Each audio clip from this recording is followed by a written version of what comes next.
Мөнгөн зул болохоор мөнгө аваад байгаа юм шүү гэдэг. Алтан зул бол яг алт авнаа гэд хүмүүс амар их тэгэж хэлээд хүмүүс бол таарах болгондоо алтан зулаа гэл. Би бол мөнгөн зул гэдэгтээ бол мэдээж дортой яав ээжи өгсөн нандин нэр учраас сайн байцгаана уу, намайг Батэрдний мөнгөн зул гэдэг. Би одоо 20 настай. Би 5 настайгаас эхлээд стресс спортоор хичээлж эхэлсэн. Нийтдээ 15 жилийн хугацаанд шатаар төгөл тавиад олон тэмцээн оролтоонд оролцоод олон амжилт ер нь бол гаргасан. Тэгээд ер нь 5 настайгаас анх шатаар сурахдаа бол цэцэрлэгт байхдаа хамгийн анхны багш маань хязгаарлал багш орж ирээд шатрын дугаалсан гээд нэгдэж байгаамаа. Тэгээд шатарт явах сонирхолтой хүмүүс байна уу гэж асууж исэн. Тэгээд би нөгөө найз руу харцаад хойлоо явах уу гэл. Тэгэл гэртээ очиод аавьяастай хэлээд ерөөхдөө бол анх тэгээд дугууланд явж эхэлжсэн.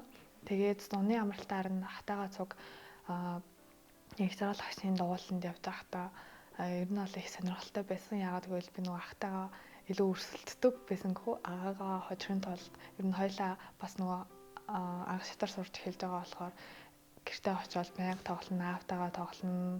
Тэгэл үзэлсэл, ан маань үзэлсэл. Тэгэл ерөнхийдөө бол шатарт илүү дуртай болоход илүү нөлөөсөн болов гэж бодож байгаа.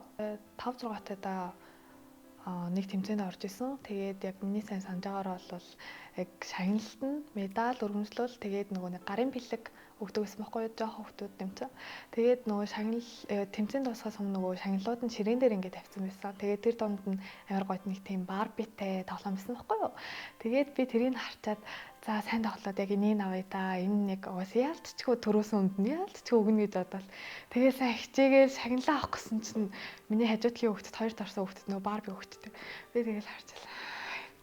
Тэгэл би бамруу шаваад за энэ бол их хичээсэн юмсан. Барби л авах байсан юм да гэж дотроо бодоод энэ бол барби л өгдөгдөө ямар сайн юм бэ гэж дотроо бодоод тэгжсэн. Тэр бол бас нэлийн дурсамжтай анхны шагнал маань байсан том. Тэгээд дараа нь бол яг том гэвэл өсвөрийн хосын аврагт 8 настайдаа мөнгөн медаль хүртчихсэн. Тэгээд тэр жилдээ Азийн авраг яваад мөнгөн медаль хүртээд тэгээд 12 сард нь автоцог өсвөрийн дэлхийн аврагт оролцоод мөнгөн медаль хүртчихсэн. Тэгээд тэр жил яг 3 мөнгөн медаль том тэмцээнээс хүртчихсэн. Тэгээд хүмүүс ингээд миний нэрийг харчаад мөнгөн зул болохоор мөнгө аваад байгаа юм шүү гэдэг. Алтан зул бол яг алт авнаа гэд хүмүүс амар их тэгэж хэлээд. Тэгээд ерөнхийдөө бол дотроо бол би нэг дуртай бол байгаагүй. Хүмүүс бол таарах болгондоо алтан зулаа гэл. Би бол мөнгөн зул гэдэгтээ бол мэдээж дуртай яав ээжи өгсөн нандин нэр учраас мөнгө авсандаа бол тийм мэдээж хамлахааргүй том амжилттай мөнгөн медаль болохоор тийм. Миний хувьд гэвэл 10 гаруй орноор ерөнхийдөө ол явсан. Тэгээд орон болгонд өөр хоол өгдөг. Яг тухайн улс орныхоо онцгой шалтгаалаад. Тэгээд 9 настайдаа би Узбекистан руу явж исэн. Тэр үед бол Узбекистанд хоолны хувьд ч гэсэн ер нь бол таарч исэн гэхүү жимс амар их олон.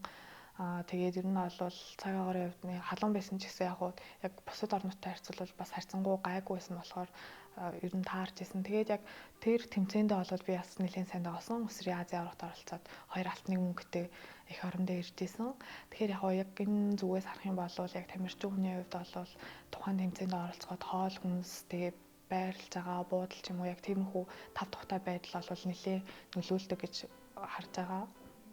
Мэдээж тэмцээнд оролцоход бол хүн болгон л дэн шагнал авъя, медаль авъя гэж оролцож байгаа. Тэгээд гэхдээ мэдээж нэгдүгээр байрт орох бол мэдээж өөр одоо жагсаалтаараас тэр хамгийн дээдлэлт нь Монголын тог байвал мэдээж шал өөр мэдрэмж төрнө. Тэгээ хүмүүс ярих хастаа ч гэсэн Монголын охин төрүүллээ гэдэг ч юм уу тий. Тэгээд одоо шагналын тавцан дээр Монголынхаа төрийн талбайг бариад хамгийн дээр нь зогсох мэдрэмж бол хамгийн гоё мэдрэмж, их орноо төлөөлөөд оролцож байгаа мэдээж том бахархал байдаг. За насан туршид бас Аз ТV аврах шалралт тэмцээнд бол яг анхудаага оролцсон. Тэгээд яг оролцохоос өмнө бол мэдээж яг өөртөө бол амар хүлээлт бол бас яг тэр хэмжээнд өмнөхөөсөө илүү их тавихгүй байхыг хичээсэн. Тэгээд тэмцээний үеэр гэвэл аль өөрийгөө тийм 50 байлгаж чадсан маань бас илүү амжилтанд хүрэдээс нөлөөсөн гэж бодож байгаа. Тэгээд мэдээж Монголынхоо шатрын түүхэнд шинэ уудас нэгээд мөнгөн медаль хүртсэндээ бол маш баяртай байгаа. Бид нар болохоор өдөрт 1 гөрөв тоглосон. Гэтээ өдөртөө 3 цагаас эхэлж тоглож байгаа. Тэгээ тэрний өмнө болохоор өглөө босоод цайндаа орчоод тэгээ орж ирээд багштайгаа ярилцаад одоо өрсөлдөгчийнхөө талаар ярилцсан. Одоо манай өрсөлдөгч ямар хуу гараагаар тоглолт юм байна. Одоо юун дээрээ сул талтай юм байна гэдэг ч юм уу тийм ерөнхийдөө бол тиймэрхүү судалгаа хийчээд тэгээд судалгаа хийчээд ямар хуу гараагаар тоглохоо шийдчихэд 1-2 цаг унтчаад тэгээд түр зүр унтчаад тэгээ босоод өргөө сэргээгээд харчаад дараа нь ингээд сайндаа орчоод шууд тэмцээн рүү явдаг гэсэн. Тэгээд яг тэмцээний үеэр гэвэл ерөнхийдөө бол миний хувьд өрсөлдөгч рүүгээ ер нь нэлийн харддаг хөөдөө яг миний ер нь багаасаа зуршил болсон зүйл гэхүүдээ. Ер нь бага байхад гэсэн нөгөө манай клубын ах ер нь тоглож байхдаа хэлжсэн байхгүй. Бити мөнгөнслаа над руу хараад байл та хэцүү байж штэ гэл. Тэгэл яг ялтчгүй багаасаа зуршил болсон болохоор тэрийгээ бас засахад бас жоохон хэцүү. Гэтэ яг нэг талаараа бас өрсөлдөгчөө харахаар яг тийм мэдрэмж төрөөд байдаг юм шиг яг санагддаг. Одоо манай өрсөлдөгч маань жоохон сандарч гинүү ямар хөө мэдрэмжтэй байгаа бол гэдэг бодлоод бас мэдрэгддэг болцдог хүүдээ сүултээ. Тэгээд ерөнхийдөө бол бас тэмцээний өргөө нүүчээд одоо байрлаа хараад одоо үнэлдэг ч юм уу тиймэрхүү зүйлийг яг хийх ёстой зүйлийг хийчээд тэгээд айлынхаа бодох хугацаанд нь босч явах ч юм уу босч яваад усуух ч юм уу өөрийгөө тайвшруулад бусдынхаа өргөийг харах яг тиймэрхүү арга барилтай тоглодог. Гэтэ яг босч явахын бас яг зарим хүмүүс алж жоохон арай өөр өнцгөөс бас харах тохиолдлууд байдаг. Өөртөө бардамжийн да гэдэг ч юм уу яг тиймэрхүү талаас харах бас хүмүүс идэг. Гэтэ яг миний зүгээс бол би өөртөө итгэлтэй байгаа гэдгийг өрсөлдөгчдөө харуулдаг шүү. Тэрийг хэлэхэд бол нэг талаараа бас сэтгэл зүйн дайрал дайралт гэх юм жишээ нь жоохон сэтгэл зүйд нь нөлөөлж магадгүй шүү дээ тийм болохоор миний зүгээс гаргадаг реакц гэхүүдээ тий. Манайх аним амир үзэх дуртай байсан. Тэгээд багада болохоор яг Эрдэнэтийн сувг дээр оройн яг 6 цагаас One Piece гардаг гэсэн. 1-2 анги гардаг. Тэгээл яг 6 цагт очиад зургийнхаа өмнө суугаал дүүнэр бас хажуу цаг суугаал. Тэгээд ер нь багасаа аним үзэх аягүй дуртай болсон. Тэгээд одоо хэцүү өрөх ч юм уу ер нь мартах шаардлагатай тиймэрхүү өрөг ер нь бол нилээдгүй их гардаг. Яг тиймэрхүү тохиолдолд аним үздэг ч юм уу арай өөр зүйлд зарцуулдаг. Арай өөр зүйлд нөгөө нэг бодол санаагаа болгох ч юм уу. Тэхийн тулд бас аним үзнэ, хүмүүстэй ярилцсан, заримдаа бас ном уншина. Тэгээд дасгал хөдөлгөөн бас хийх дуртай. Эрдэнэтэд байхад ер нь багштайгаа тэгээд клубынхаа хүмүүстэй ууланд гарах аюу дуртай байсан. Тэгээд заримдаа гэртээ бас йог хийн.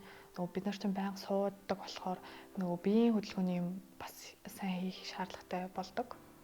Шатар бол ялдчгүй миний яг амьдралын нэг хэсэг болцсон. Яг багасаа эхлээ хичээсэн болохоор тэгээд чи яг юуг хамгийн сайн хийж чадах вэ гэвэл би ялдчгүй шатар л гэж боддог. Тэгээд би яг шатраас ер нь бүх мэдрэмжийг авдаг.